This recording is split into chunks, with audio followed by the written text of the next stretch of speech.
কথাটা শুনে আমার খুব খারাপ লাগে। তারপর আমি ওখান থেকে বাড়ি চলে আসি।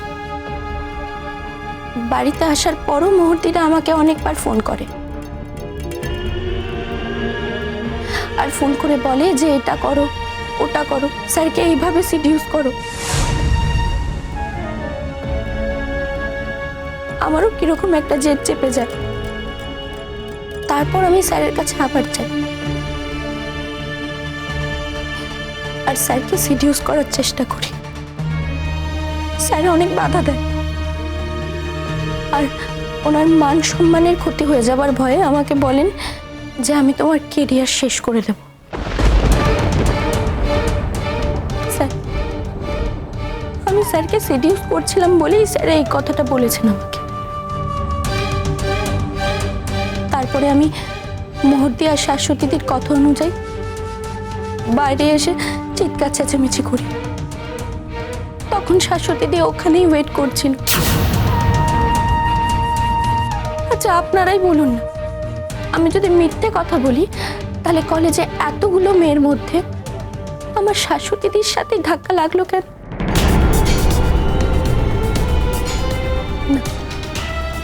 মুহূর্তে এসবের মধ্যে চড়াতে চাইনি, কারণ মুহূর্তে তো নিজের ফ্যামিলি মেম্বার। শাশ্বতীদি পরে মুহূর্তিকে ফোন করে ডেকে আনে। তারপর বাকিটা তো আপনারা সবাই সব জানেন। মোহর, ও এসব কি বলছে রে? ও তো পুরো ঘটনাটাকেই পাল্টে দিল। আমি কিছু বুঝতে পারছি না শাশ্বতী, খেলাটা কোথার থেকে হচ্ছে। ঠিক আছে, এবার আমরা মোহরের কথা শুনতেছি। মোহর, তুমি বলো। স্যার, আমি আর কি বলবো? আমি শুধু এইটুকুই বলবো, ওর সঙ্গে আমার এরকম কোনো কথা কোশ্মিনকালও হয়নি।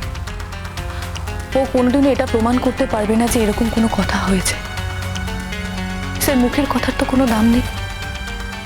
মুখে তো অনেকে অনেক কথা বলে, সেই কথা ধরে কি অথরিটি একটা স্টুডেন্টকে বিচার করবে?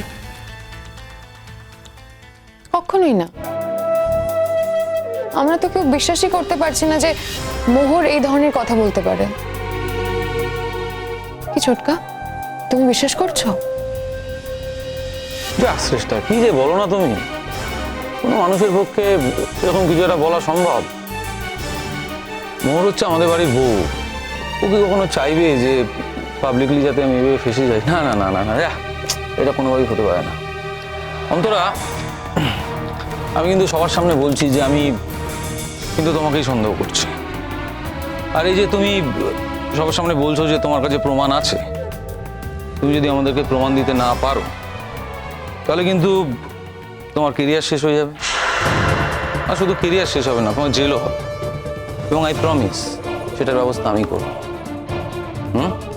মোহরের উপর আমার রাগ আছে কিনা, মোহরের আমার উপর রাগ আছে কিনা, আমি কিচ্ছু জানি না, আমি কিছু জানতে চাইও না।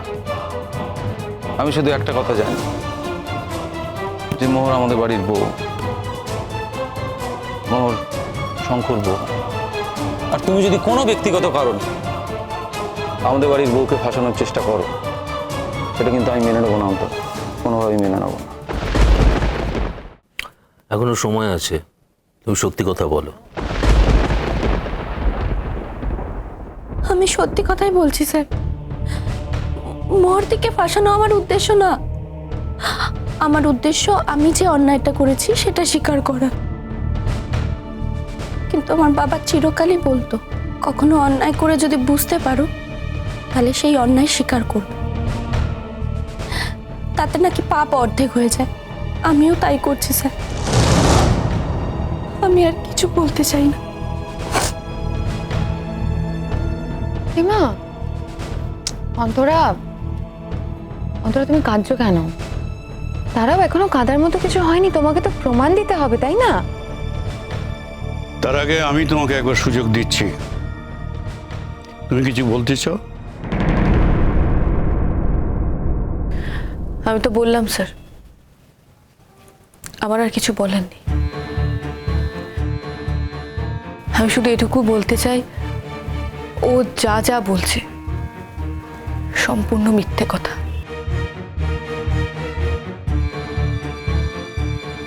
হ্যাঁ স্যার, ওর সাথে কোনোদিন আমাদের এইরকম বিষয় নিয়ে কোনো কথাই হয়নি।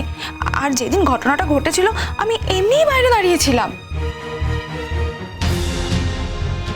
তুমি বাইরে দাঁড়িয়েছিলে কেন?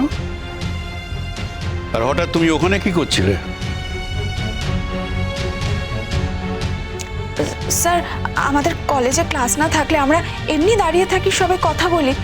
আর সেদিন তো আমি লাইব্রেরিতে বই দিতে এসেছিলাম, বই দেওয়া হয়ে গেছিল, তাই আমি ওখানে দাঁড়িয়েছিলাম। বলছি কি, এই লাইব্রেরি আর আমার চেম্বার তো একদম অপোজিট সাইডে।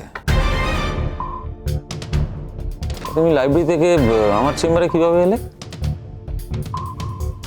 কেনই বা এলে? না স্যার, আমি চেম্বারের সামনে ছিলাম না, আমি বাইরে ছিলাম। ওখানে আমার দু একজন বন্ধু ছিল, তাদের সাথে কথা বলছিলাম। দেখুন, কলেজ ক্যাম্পাসে, কলেজ প্রেমিসেসে যে কেউ যেখানে খুশি দাঁড়িয়ে থাকতে পারে, ডিটেনশন এভাবে হয় না। কিন্তু এখন একটা বিষয় যে তুমি যে এত বড় বড় অভিযোগগুলো করলে, কতটা প্রমাণ তুমি দিতে পারবে? সব প্রমাণ আমি দিতে পারবো না স্যার, কারণ যখন আমার সাথে মুহূর্তের ফোনে কথা হতো তখন আমি সব কথা রেকর্ড করিনি।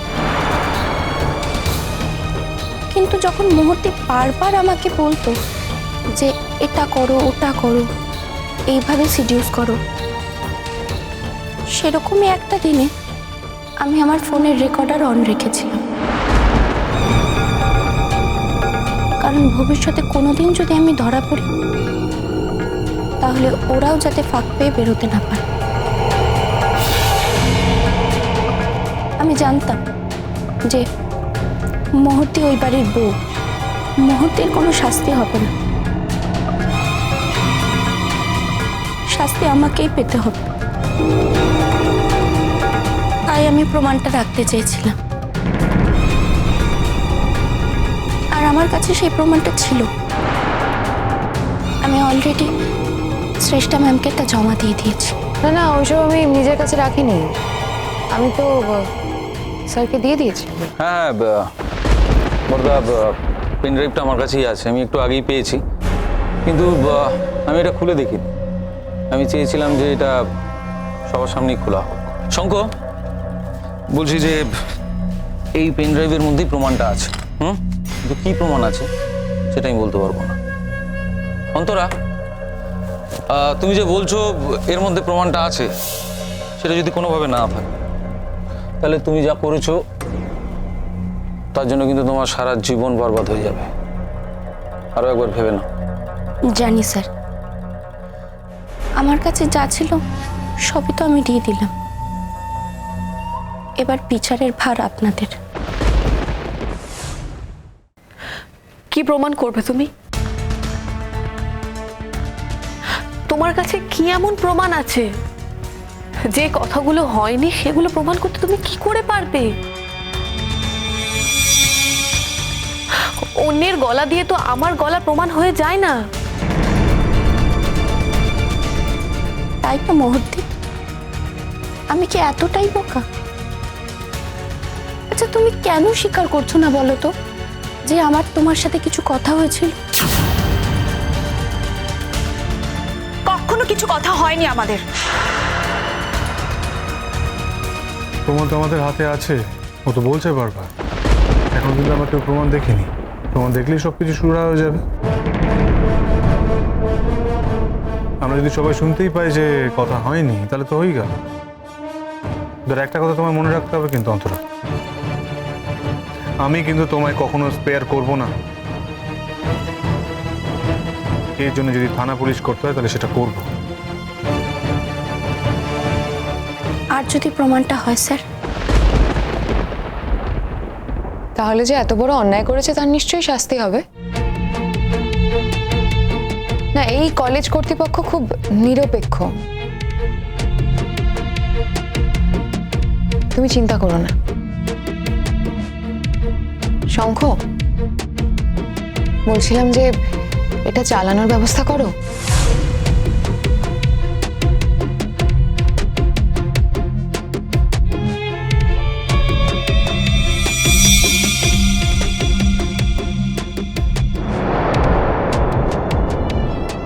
মোহর, তুই কাঁদছিস কেন? এই সব কিছু তো মিথ্যে বানানো, সেটা তুইও জানিস, আমিও জানি। জীবনে আমাকে এটাও শুনতে হলো শাশ্বতী, আমি ওকে সিডিউস করে সবকিছু আদায় করেছি। এটা মিথ্যে হলো, ও এই মিথ্যেটা কেন বলছে শাশ্বতী?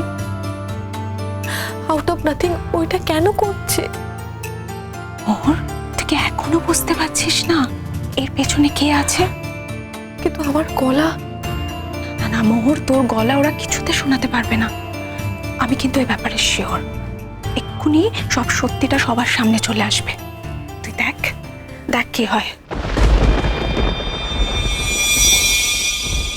হ্যাঁ, শঙ্কর স্যারকেও তো এইভাবে সিডিউস করেছে, সিডিউস করেছে।